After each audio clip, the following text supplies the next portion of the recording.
Well, hello everyone, and welcome to BenchWire Season 2, Episode 12. As you can see, Matthew is not on the screen. Where is Matthew? Let me tell you, Matthew resigned from BenchWire, no longer part of the BenchWire podcast, but that's okay. I got a new co-host. Let's welcome Justin. Hello, Justin. How we Yo, doing? what's up, BenchWire gang? How we doing? Yeah, Happy to let's be welcome here. Justin to the BenchWire family. Matthew resigned, so he's no longer part of the BenchWire family. But maybe we'll see him in the future. Who knows? He might come back. We don't know. Probably not. Like But Jalen Hurts, what about Jalen Hurts? like Jalen Hurts will come back, Oh, coming back in the second half. Okay. of course. Um. All right. So because you just said Jalen Hurts, let's talk about the Eagles. Let's talk about My them in favorite their topic. game Talk on about it. Sunday. That was probably a game of the year. They played the Bills, right? It was a fun little game. Mhm. It wasn't the Eagles' way the first half, but the second half, the Eagles played pretty well. They came back and got to overtime, and then they won. Got the Jake Elliott kick to go to overtime, and then Jalen Hurts did his thing, was clutch. Defense played hell of a game the second half. So, what are your thoughts on Jalen Hurts and Eagles? Yeah, Jalen Hurts is playing like an MVP quarterback. It's stressful watching the first half. Just the offense can never get into a rhythm, and then for whatever reason, I don't know if it's the second half adjustments. They figure it out. They attack the defense better.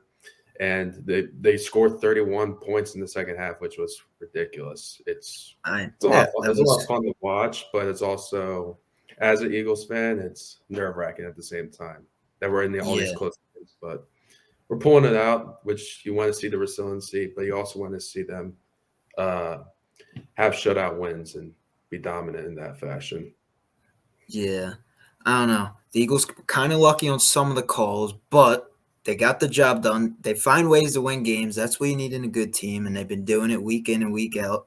The only game they lost this year was to the Jets. They should have won that game. So, like, really, realistically, they could be undefeated right now. That's how good they've been playing. And now Yeah, they got a tough just defense matchup was this week. incredible. Yeah, So this week they have the Niners. That's going to be a fun little matchup. Two of the NFC top dogs. That we're going to preview potentially the NFC yeah. Championship game. So yeah, that should be a fun one. What do you think? You think it's going to be a close game that game, or you think it's not? As much as I want them to just come out the first half hot and just put up a lot of points on them. Because I feel like if you start off slow like you did with them, they could definitely pull away with the win. But I know that it's in Philadelphia, so there's going to be some rain there, so it could help the Eagles out a little bit. It's going to be physical, and the key for the Eagles in that is to take away McCaffrey. If they could do that, then I like their chances. But no, I see no blowout. It's going to be a close game. Yeah, I do too. Especially because the Eagles have a great defense. Niners have a great offense. It's going to be a close one. Um, So, and then they play the Cowboys right after. So, Eagles Mhm. lose those two games potentially, right? They would, drop to the fifth seed. And then if Dallas wins on Thursday night and they beat the Eagles, that would bring, I believe, Dallas to the second seed.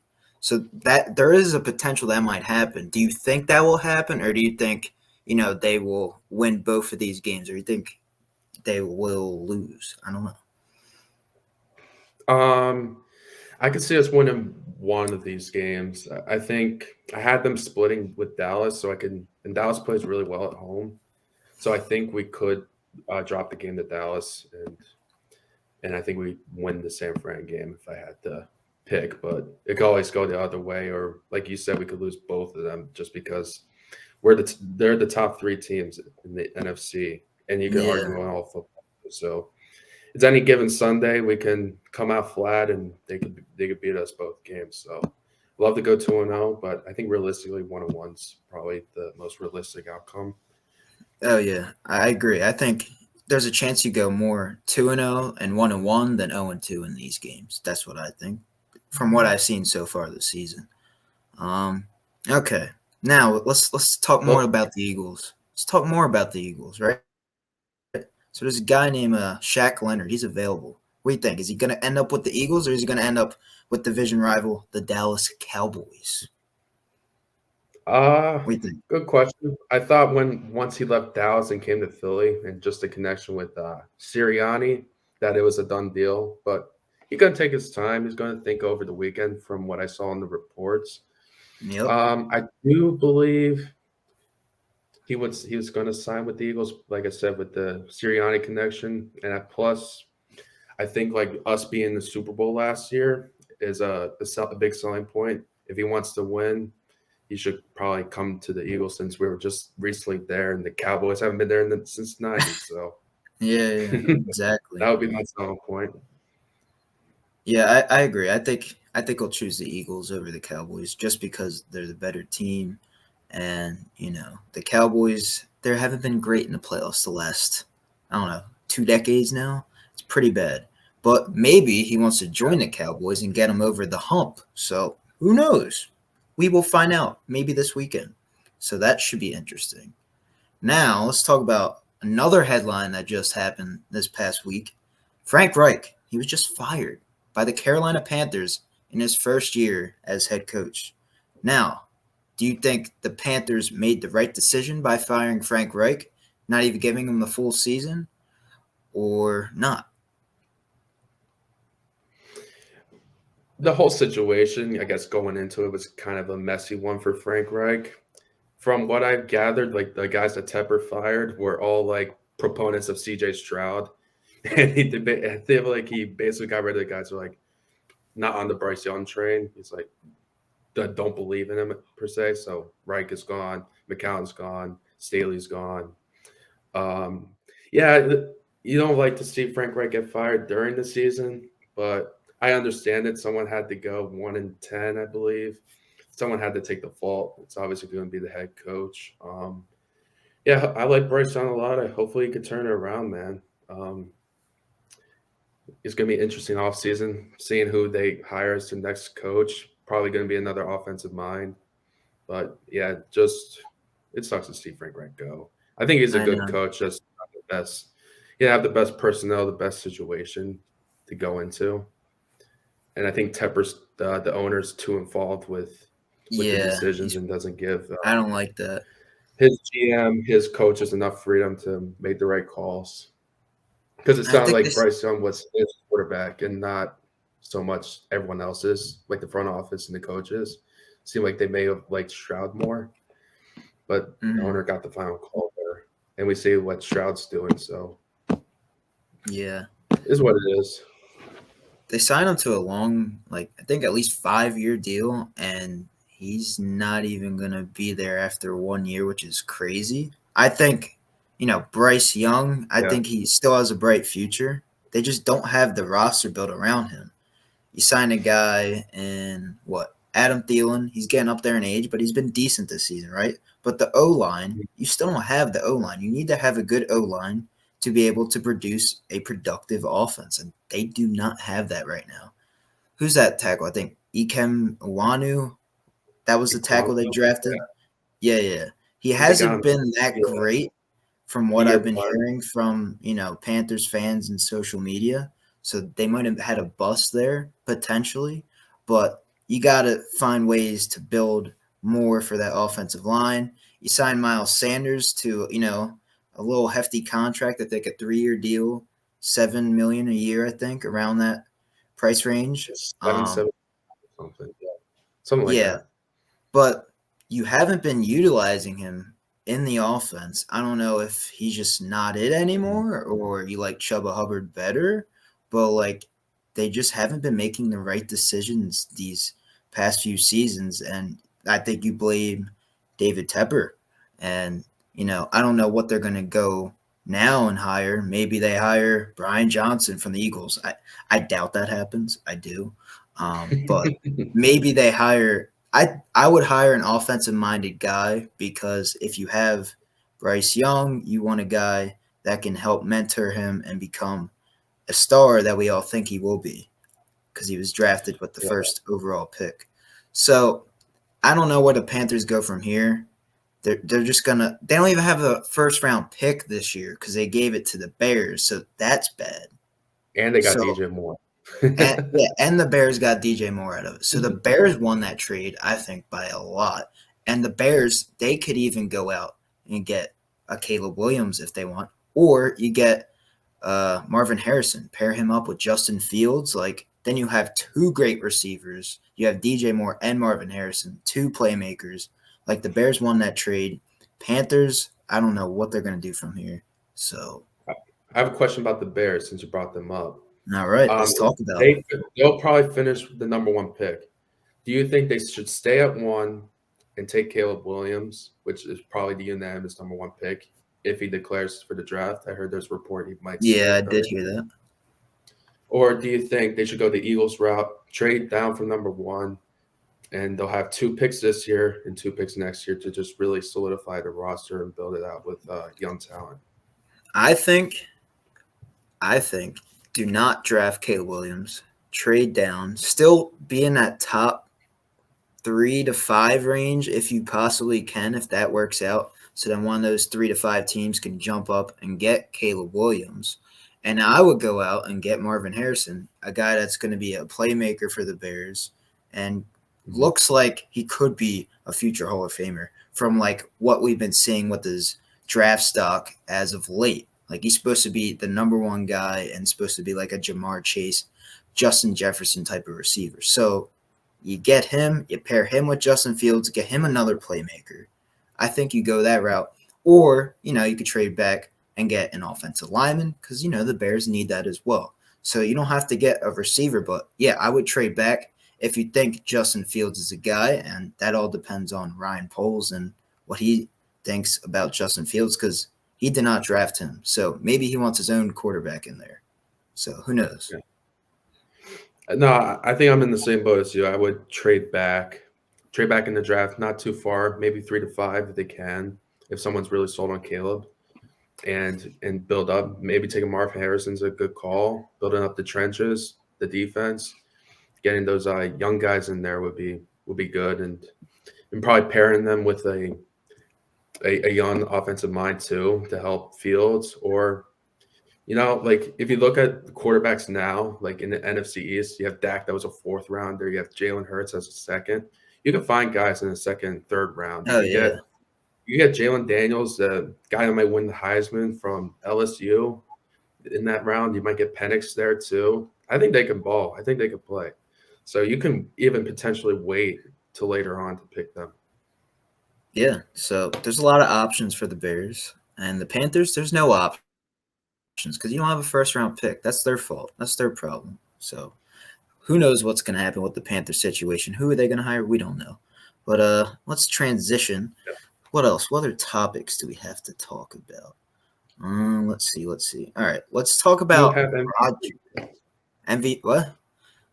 MVP talk. Who's your MVP pick right now? Hey, you want to talk about MVP talk? All right, let's talk about MVP. So this is hard for me because right now, I don't know because it's up in the air. I would say Jalen Hurts is in that conversation, of course. And then it's some other quarterbacks, right? I would say Lamar Jackson's going to be in that conversation. Potentially Dak Prescott.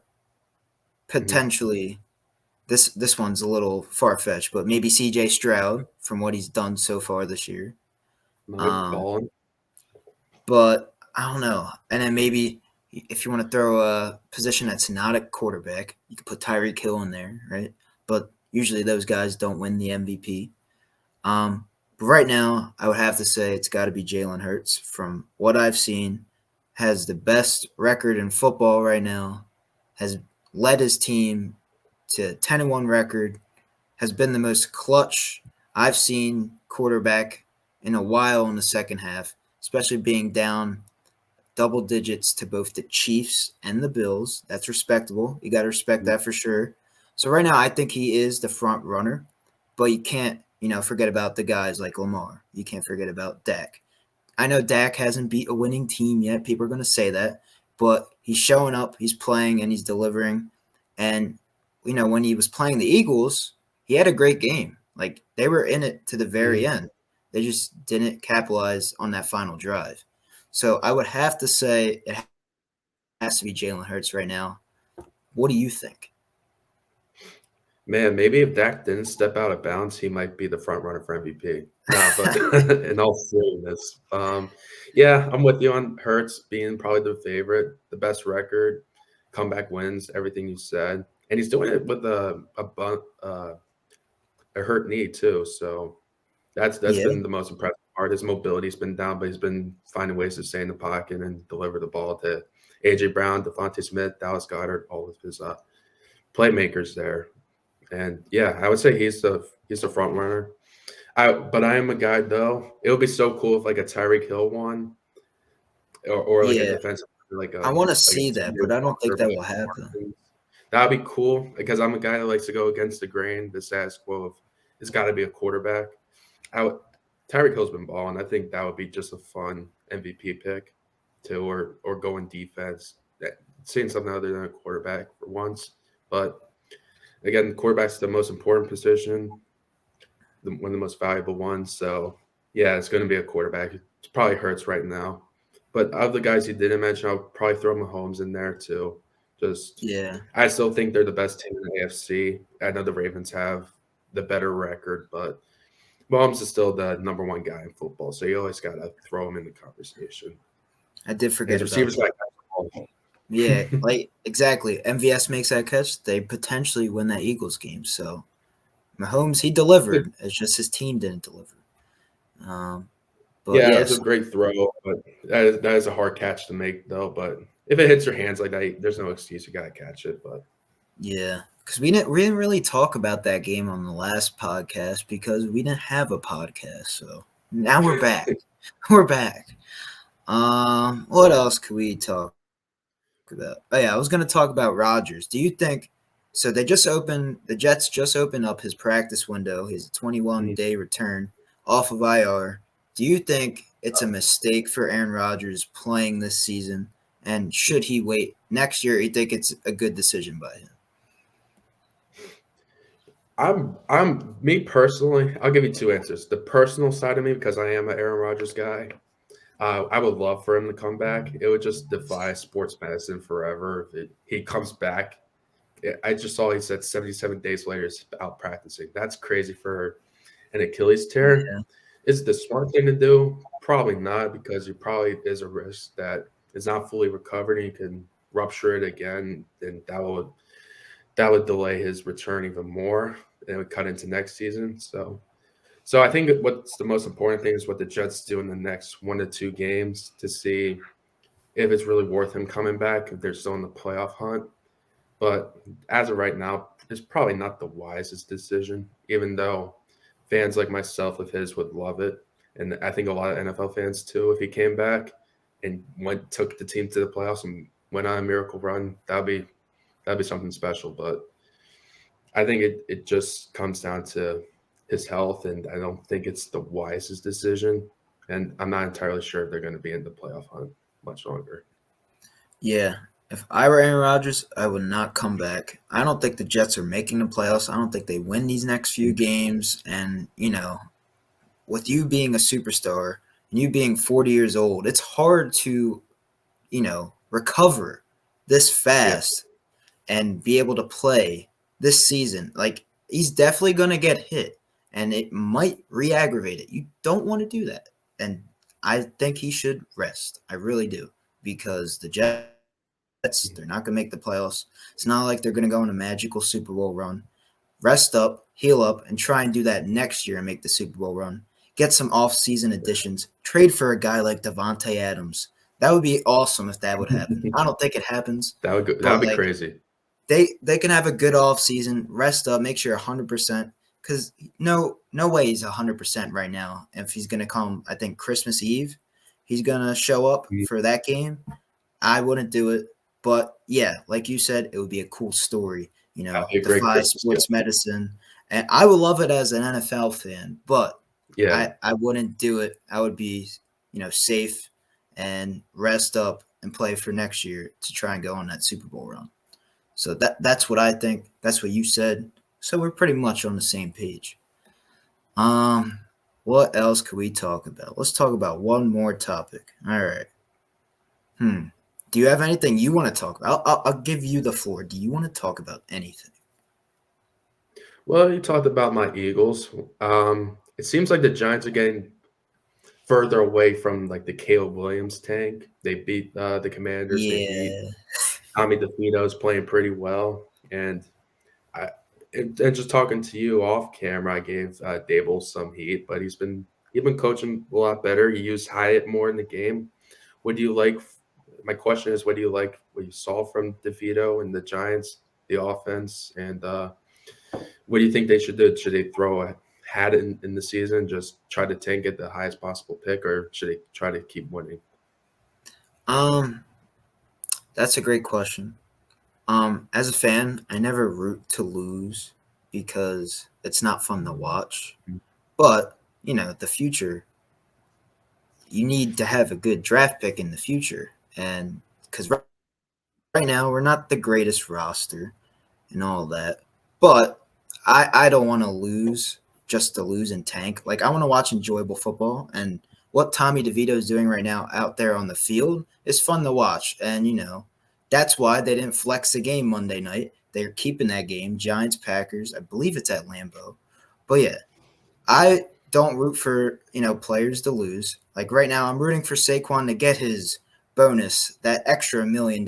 It won't happen because the Giants offensive line cannot block for him. But I'm rooting for the guy. I want the guy to, be successful and stay a Giant forever. But I don't think he will win a Super Bowl with the Giants anytime soon. I know that's kind of off topic. But yeah, I want the Giants to, not tank. I want them to play as hard as they can because that's what Giants pride's all about. But there is that other side where, the future, we need a better draft pick because right now our roster is kind of weak. But you can also blame injuries. Injuries have been, a big hit to our season, I would say. Andrew Thomas not playing 7 games, Saquon out for 3 to 4, Jones out for the rest of the year. Like, you're not going to win those games if you don't have all your guys on the same page on the field at the same time. And like Darren Waller, he was supposed to be our big addition. He was barely used because we don't have an offensive line to block and develop these plays for Darren Waller. We don't have an offensive line to block and develop plays for Jalen Hyatt. Like all these playmakers you got, they're cool and all, they're shiny, but you can't use them if you can't develop an offense. So that's where I think the Giants are right now. I don't want them to tank, but it would benefit us if we got a higher draft pick. So that's what I think about the Giants right now. Yeah, and the thing is too, if you throw the towel in, then you're coaching for you're coaching for a job basically. Everyone's playing for a job. The players will be. They're playing for new contracts. The coach is trying Exactly. to prove himself, keep his job. So it's like you can't just give up. You got to be competitive. You got to compete. But yeah, at the same time, like I guess from the fan point, you do want them to have a high draft pick. But the Giants are probably going to finish at the top 10 pick, and there's going to be a talented player there. I would say if I Exactly. were them, I would fortify the trenches, go O line, go D line, just to make it stronger, make it a strong point of the team. But yeah, I mean, the Giants are going to have a big offseason coming up, and I gotta give them credit. They scrap, they play hard, that's for sure. And it's funny that I guess 3 of your 4 wins are from DeVito and Tyrod Taylor. So Yeah. I mean, they've been playing pretty well. Mm-hmm. But yeah, just I guess it is a little bit disappointing. Just the Giants making the playoffs, making the wild card, upsetting Minnesota, and then I guess there's expectations there, but they just haven't lived up to it. Like you said, injuries and just the cohesion, I guess, wasn't there like it was last year. But I think they're in a little bit of a rebuild. Like there might be a couple years out to playing to get back into the playoffs again. But yeah, there's some holes that they have to fix. So Yeah. I guess we can end the podcast there. So I want to thank Justin for joining us on season 2, episode 12 of BenchWire, our new permanent appreciate it. co-host. Let's welcome Justin. Yeah. No, thanks. No, thanks to Steve for having me on. I'm honored to be on this journey. Yes. Welcome Cover the to the rest of the BenchWire game. family. Matthew is no longer with us. If you just skip to the end, he has resigned. But Yes, he is other alive. than that, he is alive though. Maybe Yeah, he'll show up. He might be a special guest. I don't know. We will see what the future holds. But do you know how to do a BenchWire outro? Do you know how to do that? Do you know what he does? If not, I What can does he teach do? you. So I'll say, so he says BenchWire and I say out, or you could say BenchWire and I say out. So like that's how we do it. All right. Okay, Yeah. bench But wire. not yet. Hold on. I Oh, not gotta say yet? my whole spiel. So now you know when I'm about to when I say BenchWire, you could say out or you could say, we'll figure it out. All right, so here we All go. right. All right, so if you guys enjoyed this video, drop a like, subscribe to Channel New, check our socials down in the link tree down below. We got Instagram, TikTok, Twitter, everything out there on social media. We got it. But yeah, that's all we have for you guys today. BenchWire. Out.